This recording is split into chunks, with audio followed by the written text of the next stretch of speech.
우리는 지난 시간에 관심의 다리를 놓는 것, 곧 접점을 찾으려고 하는 것들이 그 얼마나 아름답고 그 안에 큰 힘이 있는가에 대해서 살펴보았습니다. 이제 관심의 다리를 놓는 그 구체적인 방법론에 들어가기 앞서서 관심의 다리를 놓는다는 것이 어떤 깊은 의미가 있는지, 또한 그 가치가 얼마나 대단한 것인지에 대해서 먼저 한번 살펴보는 것이 필요하다고 생각됩니다.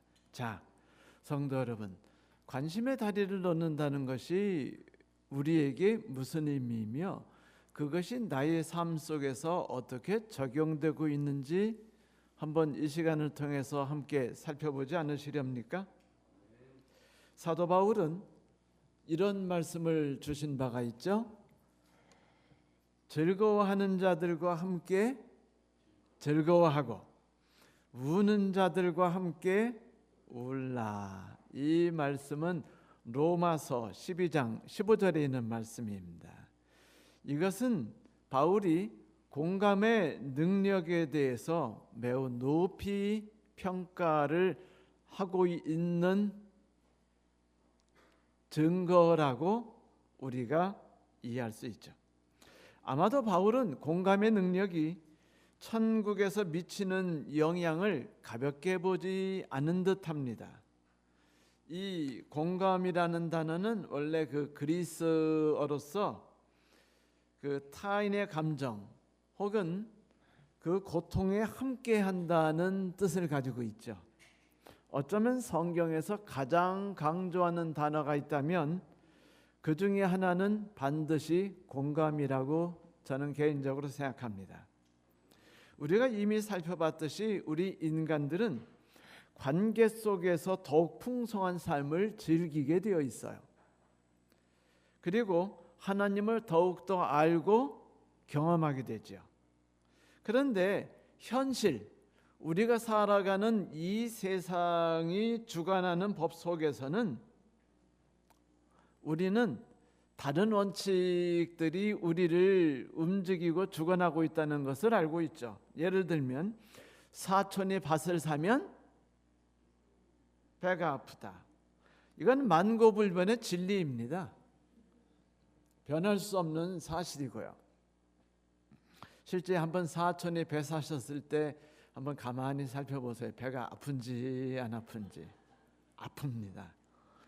집사님 딸이 그 의전에 편입해서 신나셨는데 내 아들이 이번 공무원 시험에 떨어졌어요. 아주 속상합니다. 그 하나님께 기도하죠. 오 주여 원통합니다. 왜 우리를 돌봐주시지 않는지요? 라고 기도하지 않을 수 없어요. 그래서 또 당분간 교회 나오기 싫어지는 마음도 생깁니다. 그래서 또 그럴 때는 우리는요, 또 자위하는 생각들을 많이 만들어요. 예를 들면 저렇게 비열한 방법으로 꼭 그렇게 의사가 되고 싶은가? 라든지 제 딸 대학 때 우리 아들보다 공부 못하던 애들인데, 이게 정상적인 사람들이 갖고 있는 일반적 심리예요. 이거 부인할 수 없습니다.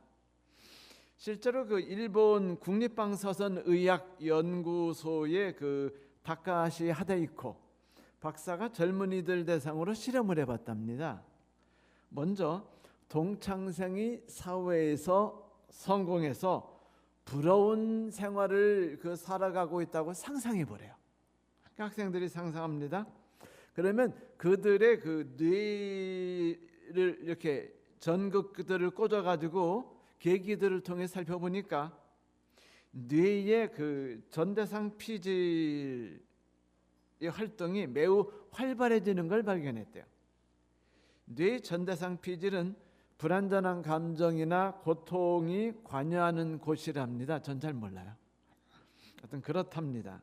반대로 그 부러웠던 동창생이 불의의 사고를 당하거나 그 배우자가 외도했다는 것 때문에 불행에 빠졌다는 상상을 해보라고 또 시켜봤어요. 그랬더니 전대상 피질 대신에 쾌감을 발생시키는 그 보상회로운 측자획 그 활동이 활발해졌답니다.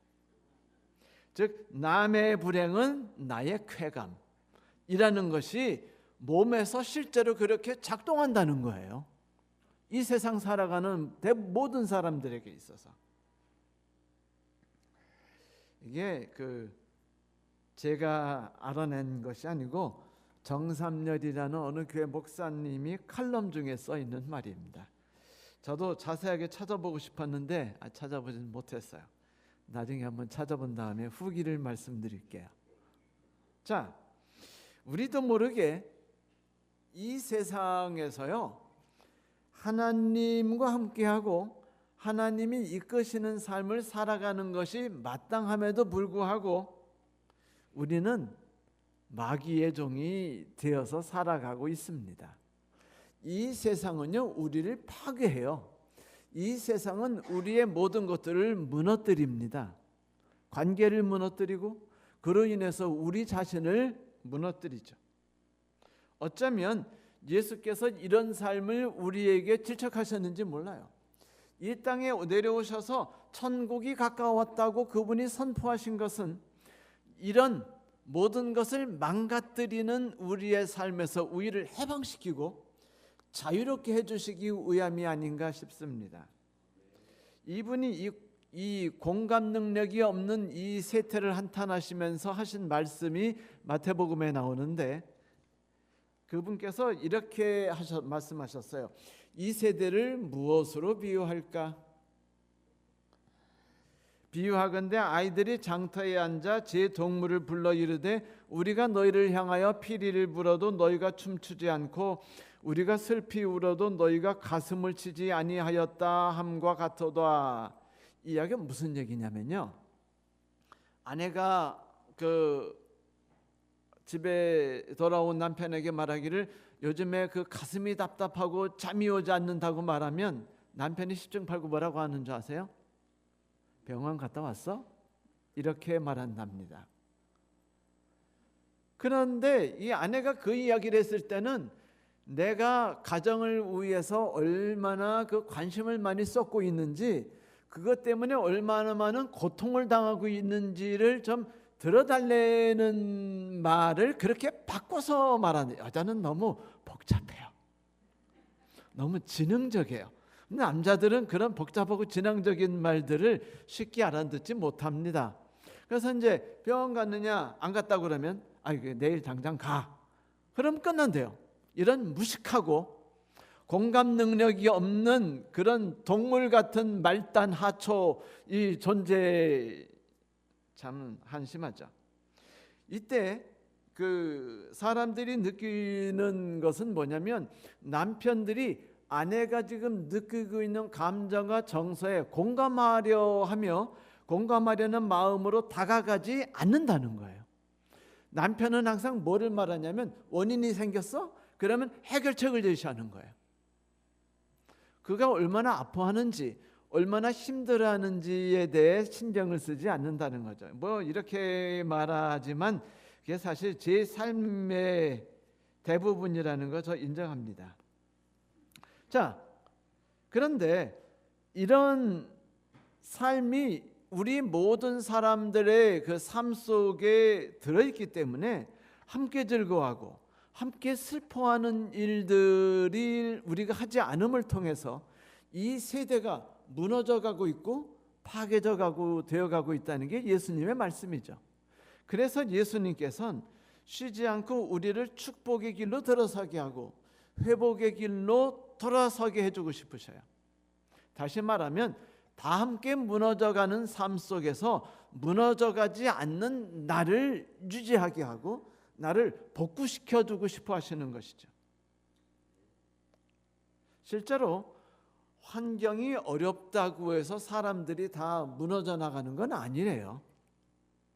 물론 그 가능성은 높답니다. 회복 탄력성 지수라고 말하는데 resilience 이런 식으로 말한대요. 이분이 이런 탄력성 지수가 높은 분은 어려운 환경 속에 잘 버텨낸다는 연구가 있대요. 그런데 1955년부터 그 에미 워널하고 루스 스미스 교수가 그 사회적으로나 경제적으로 열악한 환경 속에 살고 있는 하와이의 어떤 그 서민 카우아이에 있는 아이들을 832명을 조사한 적이 있어요. 그해 태어난 아이를 30년 넘게 그들을 추적해 조사해 보니까 찢어지게 가난했어요. 대부분이. 그러니까 대부분 가정불화가 생겼어요. 며칠 전에 자동차를 타고 가면서 우연히 들은 이야기가 뭐냐면 돈이 행복입니다.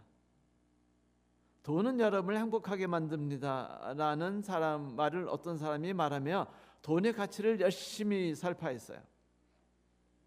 성경은 이렇게 말하죠. 돈이 좋다 나쁘다고 말하지 않고 부유하면 멸망의 지름길이라고 말합니다. 그리고 오늘 그래서 이스라엘 백성들을 타락시키는데 주도적 역할을 한 사람이 바알신인데, 바알신의 의미가 풍요로움이에요. 그러니까 풍요롭다는 건 타락으로 이끄는 길이라는 겁니다. 사람들이 풍요로움을 의지하는 것이 행복을 줄 것 같지만 그렇지 않다는 게 이제 성경 이야기인데 사회 사람들은 그렇게 생각하지 않죠. 그리고 실제 조사해 보니까 그래요. 찢어지게 가난한 사람들을 보니까 가정불화, 이혼, 알코올 중독, 정신질환으로 대부분 시달렸어요.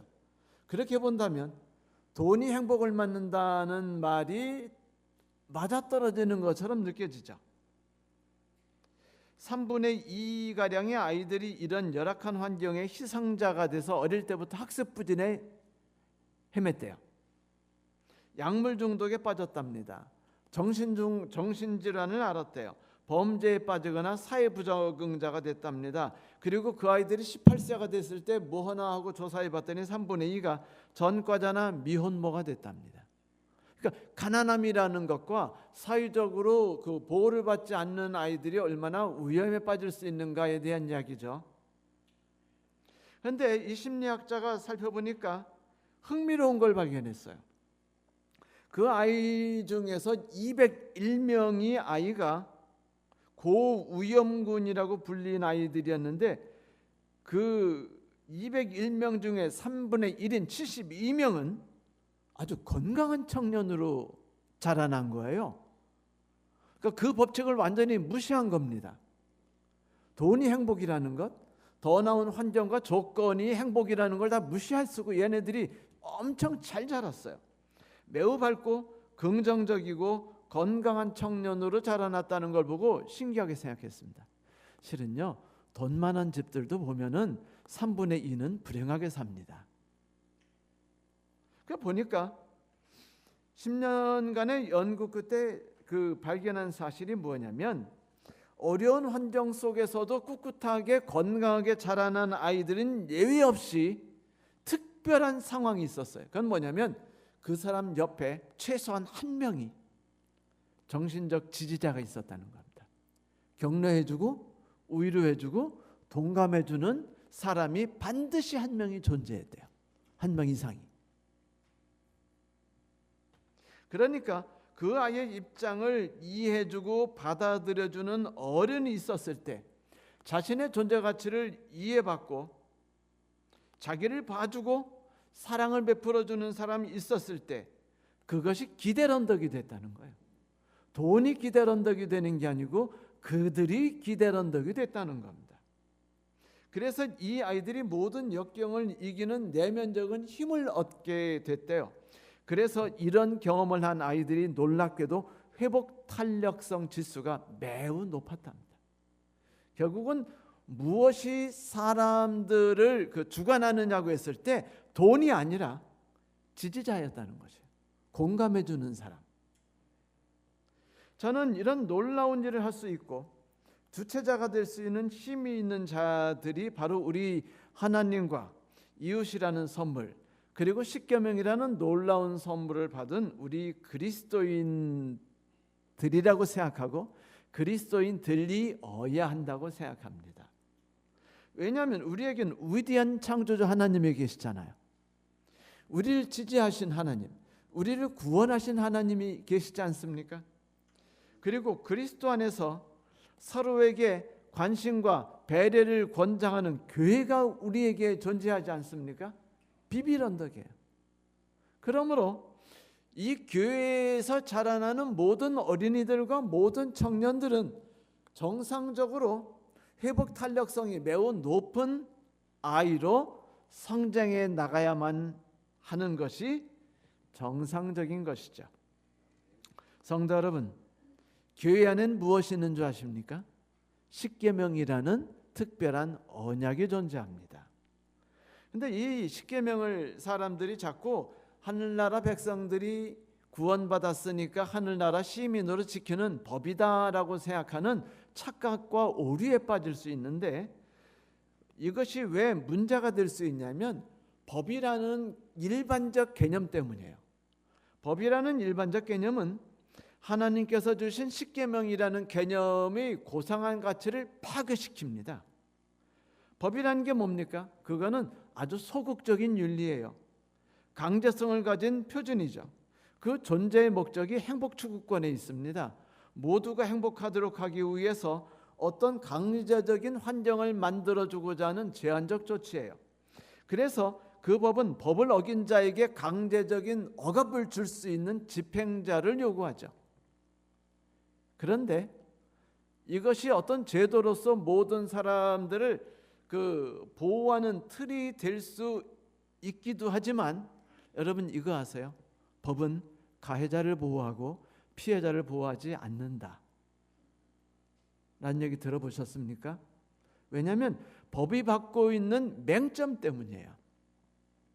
99명의 그 법 때문에 99명이 잘 되더라도 한 명의 피해자가 거기서 발생된다면 그 법은 가치가 있지 않다고 생각해요. 한 명이 억울한 것을 막아주기 위해서 조치하다 보니까 100명의 가해자가 잘못돼 가지고 억울한 2명 쓰면 어떻게 되냐? 그러므로 가해자도 보호해야 된다라는 법칙이죠. 이런 어쩌면 매력적이지만 어쩌면 해괴망측한 법칙 때문에 사람들이 한탄함에 이렇게 말합니다. 법은 가해자를 위해 있는겨. 우리에게 필요한 법은 하나지, 주먹이지.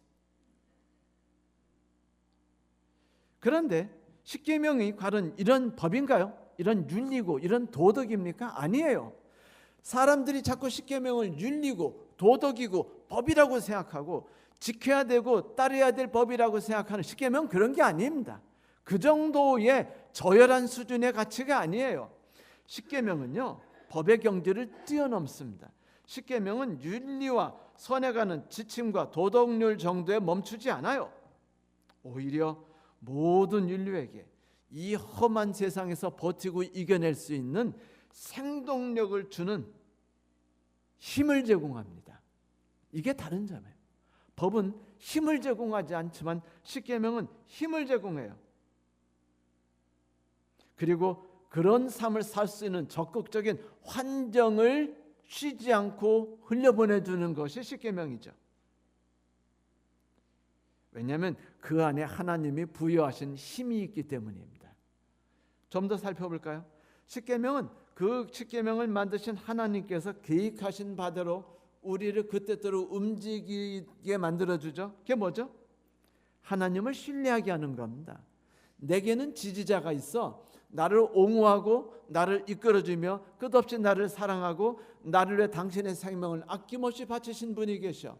나의 모든 삶을 계획하셨고 이끌어주시는 분이 계셔라는 것을 의지할 수 있도록 계속 훈련시키고 이끌어줌으로 이 험한 세상에서 이겨나가게 하는 것이 십계명이에요. 이건 법이 아닙니다. 이건 윤리가 아니에요. 이건 도덕이 아닙니다. 이건 힘이에요. 그것만입니까? 십계명은 그래서 신뢰와 복종의 행위이지만은 또한 반면에 십계명은 우리로 하여금 누군가에게 다가가도록 만들어주죠. 십계명은 우리로 하여금 그들을 이해하고 그들의 마음에 우리의 길을 열도록 이끌어줍니다. 힘이에요. 그래서 십계명은 공감과 관심 그리고 배려의 행위가 되는 겁니다. 그렇게 우리를 권장하고 이끌 수 있도록 도와주는 도구며 훈련 지침입니다. 그냥 법이라고 말한다면 그 놀라운 가치가 다 날아가 버릴 수 있는 거예요. 그것은 행동이죠. 그것은 천국을 움직이는 힘입니다. 그리고 원리예요. 우리를 결실로 이끄는 힘이고 성장 자체가 십계명입니다. 관심과 배려라는 말이 있으니까 좀 더 여기에 대해 살펴보도록 합시다. 왜냐하면 우리가 말하는 전도라는 것과 다리를 놓는다는 것과 관심의 접점을 찾아보는 것, 지난주에 우리가 설교와 이야기를 나눈 것, 그리고 다음 주부터 우리가 배울 그렇다면 어떻게 접점을 찾는가에 대해서 살피기 앞서서 여기에 대해 좀 더 살펴봅시다. 관심과 배려가 뭔가요? 그 가치와 중요성에 대해서 고민하고 생각해 보셨죠? 비즈니스 전문가인 그 척 말튼, 그의 책 그 관심, 우리나라 책인 관심이라고 되어 있는데 원래는 Coffee at Lunas라는 영문 서적입니다. 여기 그 서평에 이런 말을 썼어요. 관심만큼 사람을 변화시키며 관심만큼 사람을 감동시키는 것은 없다. 뭐라고요? 관심만큼 사람을 변화시키며 관심만큼 사람을 감동시키는 것은 없다. 결국은 우리가 왜 관심 카드를 만들었죠? 왜 설문 카드를 만들죠? 왜 그들을 위해 기도하죠? 왜 그들을 위해 접근할 수 있는 방법을 왜 찾죠? 그것은 우리가 그것을 통해서 우리의 관심이 처음엔 쪼까매가지고 보이지도 않는 관심인데 이 관심을 우리 안에서 키워나가기 때문이에요. 그것만이 아니라 그것으로 인해서 우리의 관심을 받는 자로 하여금 마음이 열리게 하고 하나님께로 향하게 하며 나에 대해서 긍정적인 관심을 갖도록 도와주기 때문입니다. 그렇다면 십계명만큼 우리를 성장시키고 우리의 관계를 성장시킬 수 있는 축복과 도구가 또 어디 있겠습니까? 우리를 사랑하신 하나님을 인식하고 만나게 해주는 게 십계명 아닌가요? 또 이웃을 대하는 마음을 열어서 공감 능력을 키워주니까 우리에게 자연스럽게 회복 탄력성을 키워주게 하고 또 우리가 다가가고자 하는 사람의 마음속에 회복 탄력성을 키워주는 것이 십계명이 아닙니까? 그러므로 이건 윤리가 아니에요. 그러므로 이건 법이 아닙니다. 그러므로 이건 도덕이 아니에요. 이건 살아있는 힘입니다. 하나님 주신 축복이고 도구예요. 성도 여러분, 십계명만큼 우리를 성장시킬 그 무엇이 이 세상에 존재하지 않는 사실을 인해서 하나님께 감사하십시오. 그분이 우리에게 이것을 주셨습니다.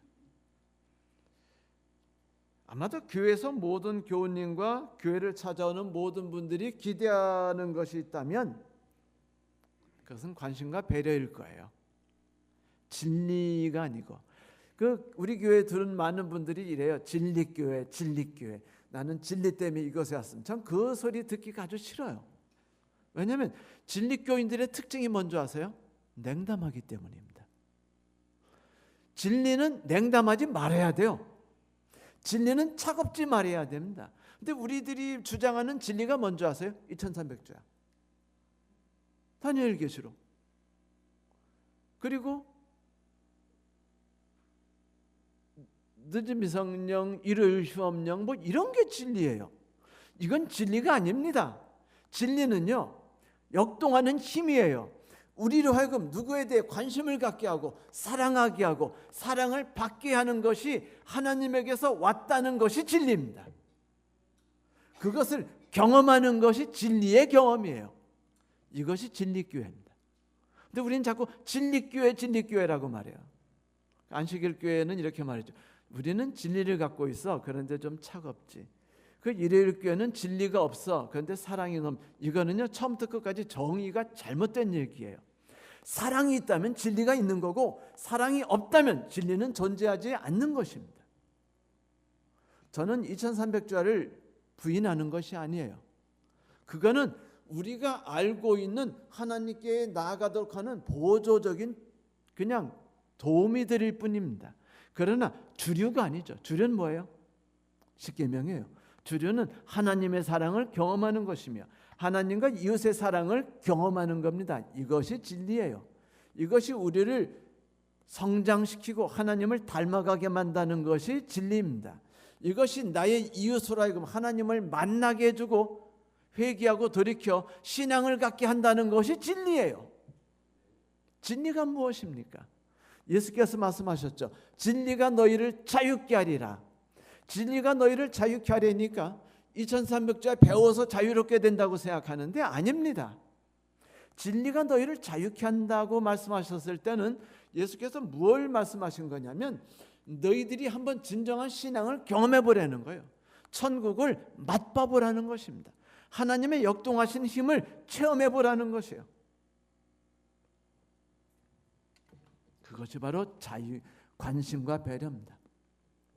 우리는 하나님의 관심과 배려를 받고 자라왔어요.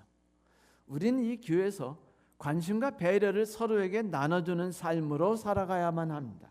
그것이 이 험한 세상에서 고장난 우리의 뇌를 고칠 수 있는 방법이죠. 아니 어떻게 이웃이 잘 되면 배가 아픈 게 우리의 육체가, 그리고 이웃이 잘못되면은 쾌감이 솟으면서 행복의 증폭회로가 나오는 게 정상이어야만 합니까? 그 육체는 고장난 육체예요. 그걸 고쳐야만 합니다. 그것이 우리가 가진 사명입니다. 그러므로 이 교회는 하나님이 만드신 새로운 천국이 되는 겁니다. 우리의 고장난 회로를 고치도록 하는 거죠. 우리는 교회에 나서 예배드리죠. 오후에 성도들과 함께 활동들을 하죠. 그러면서 우리는 뭘 배우냐면 서로가 서로에 대해 관심을 나누는 것이 얼마나 가치가 있는 걸 배웁니다. 마음이 따뜻해지죠. 서로를 위해 기도를 하기 위해 같이 모입니다. 어려운 사람이 누가 있는지에 대한 이야기를 같이 나눠요. 그들에 대해서 어떻게 찾아가고 가까이 할 수 있는지 서로 간에 대화를 나눕니다. 그럼 마음이 따뜻해지지 않나요? 뭔가 행복이 느껴지지 않습니까? 뭔가 회복되고 상처가 치유됐다는 걸 느끼지 않습니까? 이게 진리예요. 무언가 희생과 헌신을 해보고 싶은 생각이 들지 않나요? 이게 십계명이 주는 능력입니다. 이게 십계명이 제공하는 힘이에요. 바로 그런 것입니다. 배려 관심은 선택사항이 아닙니다. 공존의 절대 원칙이에요. 사람은 능력이 아니라 관심과 배려로서 자기를 보호하고 키워나간다고 말합니다. 그런데 이 시대, 현 시대 사람들은요, 지혜가 무엇냐고 말하면 사람들로부터 상처받지 않기 위해 그들 나쁜 놈들로부터는 좀 피해 살아라, 분리해서 살아라 라고 가르칩니다. 그러나 성경은 그렇게 말하지 않아요. 외딴 섬에 살지 마라. 그건 너 자신을 절대로 구원하지 못한다. 더 나은 사람으로 만들지 못한다. 다시 말하면 회복 탄력성 있는 사람으로 만들지 못한다. 너를 구원할 것은 관심과 배려이며 관심과 배려를 누군가와 함께 나누는 것이 너를 구원할 수 있는 유일한 길이다라고 말합니다. 그래서 교회가 필요해요. 우리가 살아가는 사회는 경쟁과 능력이 아니라 배려와 관심에 의해서 유지된다는 사실을 잊지 마십시오. 사소한 관심의 힘 얼마나 큰 줄 아십니까? 누군가 내 이름을 기억해 줬다는 것, 내 생일을 기억해서 카드를 보내줬다는 것, 내가 면접 본다는 사실을 알아듣고 내게 조용히 찾아와서 엿을 이렇게 주면서 힘내 한마디 던져주고 가는 것, 너를 위해서 우리가 기도하고 있다는 거 알지? 나의 어려움을 알고 옆에 앉아져 있는 것, 격려했을 때 누군가 내 속상한 이야기를 죽어라고 들어주면서 그래 그 새끼 나쁜 놈이야 맞지? 그래 나도 동감해. 이렇게 같이 이야기를 들어줘야지. 그렇게 말하면 안 되지. 우리 그리스도인이잖아. 그래 어려울 때라도 힘내. 이렇게 말하는 그 싸가지 없는 행동을 하다 보면 이게 대화가 끊겨버려요. 그죠? 대화가 끊기지 않도록 우리 지난 시간에 말했듯이 바울처럼 나쁜 놈에게는 같이 나쁜 사람처럼, 법이 없는 놈에게는 같이 법이 없는 사람처럼, 법 아래 눌려있는 놈들에겐 법 아래 눌려있는 사람들처럼 살아가라는 듯이 이게 뭡니까? 공감이라는 거 아니겠어요? 우는 사람과 함께 울고 울고 있는 사람과 웃고 있는 사람과 함께 웃고 우는 사람과 함께 울어라. 이런 경험을 하면은 포기하고자 했던 생각이 다 슬며시 들어가게 돼 있어요. 새로운 힘이 우리를 바꿔버립니다. 그래서 어려움을 이겨내는 거예요. 그렇기 때문에 하와이 섬에 있는 그 아이들 중에 3분의 1이 어려움 속에서 극복하고 이겨냈던 겁니다. 가난이 그들을 짓누르지 않는다는 것, 환경이 그들을 짓누르지 않는다는 걸 가르쳐줬다는 겁니다. 세상은 우리에게 말해요. 공평하지 않은 사회가 우리를 무너뜨린다. 맞습니다. 하지만 그것은 진리는 아니에요. 진리는 이것입니다. 누군가 내 옆에 있어주는 사람으로 인해서 나는 바뀐다. 김선태 실로암 안과병원 원장이 이렇게 말한 적이 있어요. 비록 작은 화초라도 내가 사랑하게 되면 그것을 대하는 태도부터 바뀐답니다. 누가 시키지 않아도 나는 아침 일찍 일어나 물과 비료를 주고 벌레를 잡아주죠. 여러분, 관심 없는 사람은요, 거기 식물이 어떻게 자라는지 알지 못해요. 제가 처음에 이제 우리 집 사람이 그 주말 농장을 만들자 막 저한테 농사 짓는 집 사람이니까 해보라고 했어요. 제가 할 줄 압니까? 왜냐면 어릴 때 시키는 대로 했지 내 주관대로 농사를 안 했거든요. 그래가지고 제가 자신이 없어서 이제 제 친구 이제 조영구 목사한테 전화해가지고 조 목사 이거 어떻게 하는 거야? 뭘 심어야지? 여기는 어떻게 땅 갈았는데 엎었는데 어떤 뭐를 넣어야 돼? 뭐 이런 거 다 물어봤어요. 근데 한 번 해보고 나니까 어떻게 돼요? 실력이 쫓겨 늘어요. 언젠가 그 무슨 공원에 그 강장로님과 또 몇 분하고 같이 간 적이 있었는데 그때 이렇게 길을 가면서 요 나무가 뭐죠? 그럼 강장로님 그거 뭐예요? 저 나무가 뭐죠? 저거 뭐예요? 저 꽃이 뭐죠? 그거 뭐 우리가요 솔직히 말하면 한편은 창피했고 한편은 부러웠어요. 왜냐하면 다 안다는 것. 그런데 여러분 안다는 게 그냥 생겨난 게 아니에요. 관심을 가지고 거기에 대해 온 삶을 던졌기 때문에 생겨난 게 아니겠어요? 내가 관심을 가지고 있는데 그 사람이 이상하게 신앙을 받아들이지 않아요. 그 사람이 마음문을 열어주지 않아요. 그러면 그냥 바라보며 기도만 하면 뭐가 됩니까? 아니에요.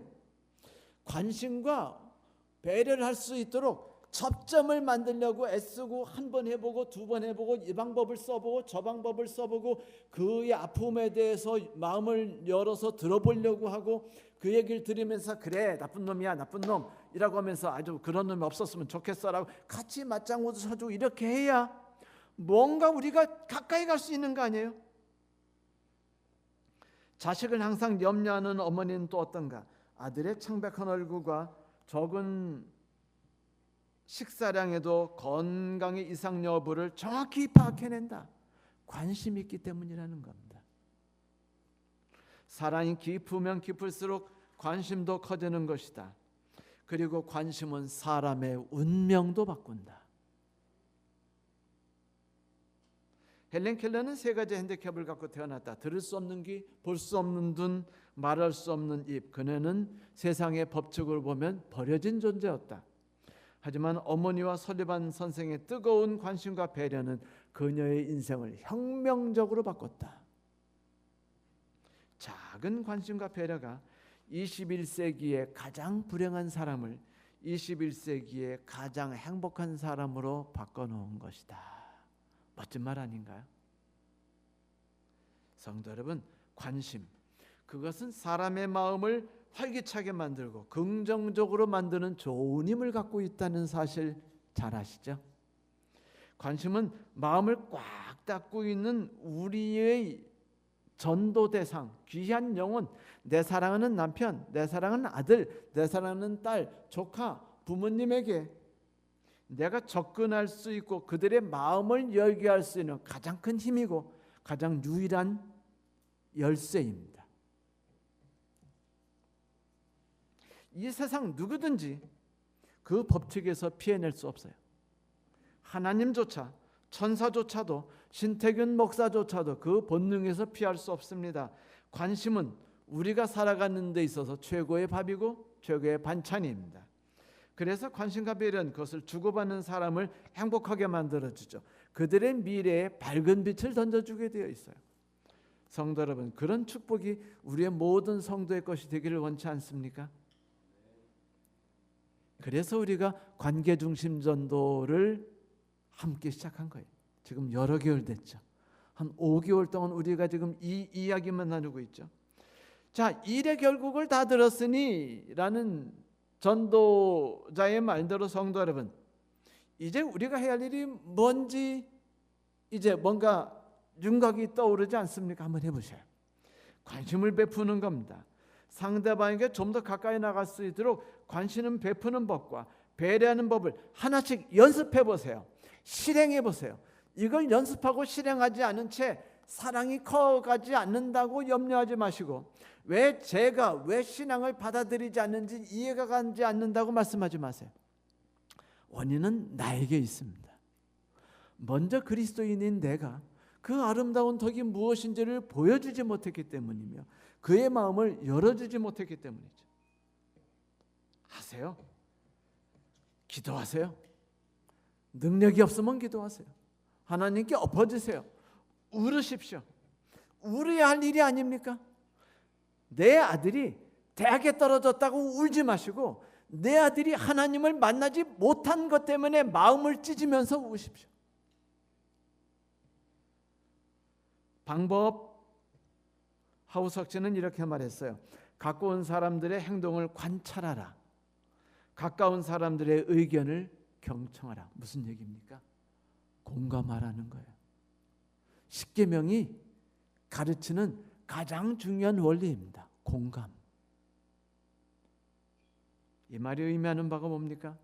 내가 지금까지 인정하고 옳다고 주장하는 삶의 방법을 좀 내려놓으라는 거예요. 상대방이 원하는 가치, 상대방이 주장하는 삶의 방법에 대해서도 좀 들으려 하라는 겁니다. 그것도 가치가 있다는 것을 좀 인정하려고 좀 나 자신을 내려놓으라는 겁니다. 그렇게 함으로 우리는 비로소 상대방과 나 사이에 다리를 놓는 준비를 시작하게 되는 거죠. 성도 여러분, 한번 해보세요. 예쁜 아기가 있죠. 나에겐 안 예쁘고 그 아이의 엄마에게 예쁜 아이.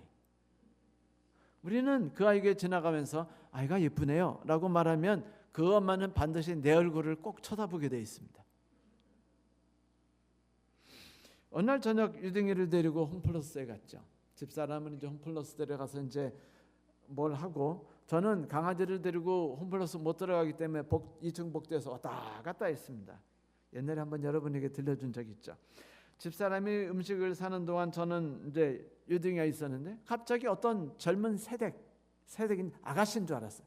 아가씨 오더니 강아지가 너무 예뻐요 라고 말하는데 제가 완전히 충격 먹어가지고 그 아가씨 얼굴을 보면서 쟤 예쁘네 그렇게 생각했어요. 그러면서 이름도 알고 싶으네는 아니죠. 남자가 여자 꼬시는 최고 좋은 방법이요, 그건 벤치에 앉아서 강아지 하나 갖고 있는 거래요. 그 호감을 갖게 됐는데 그 여자가 좋아하는 무언가에 대해서 공감하고 싶고 이야기를 나누고 싶다는 생각이 막 일어나는데 어떤 남자가 오더니 여보 이제 가야지 라고 말하면서 강아지를 봤어요. 보더니 와 강아지 예쁘네 라고 똑같이 말했습니다. 저는요 그 부부를 다 사랑하게 됐어요. 그 얼굴을 뚜렷이 봤고 둘의 얼굴을, 그 다음에 걔들이 뭐라고 말하든지 호의적으로 대하리라는 결심을 하게 됐었어요. 그날. 진리가 뭡니까? 이게 진리가 아닌가요? 여러분, 하나님이 우리에게 그렇게 다가오지 않으셨나요? 하나님은 우리에게 말씀하십니다. 우리도 그렇게 다가가라고요. 성도 여러분, 접점에 대해 관심을 가지세요. 그 사람이 갖고 있는 기쁨, 그 사람이 갖고 있는 슬픔, 그 사람의 취미, 결혼, 사망, 축하받을 일, 친절과 사랑의 행위를 나누는 것, 경제적 위기를 당하고 있을 때 그런 것들을 쉬지 않고 관찰할 수 있도록 촉각을 두십시오. 그 사랑이 없으면 이루어질 수 없는 일입니다. 그렇게 될 때 하나님의 십계명을 통해서 우리에게 주시고 꿈꾸고자 하시는 천국이 무엇인지 우리가 다 만끽하고 하나님을 찬양하고 기뻐하는 삶을 살게 될 것입니다. 오늘 말씀 마치겠습니다.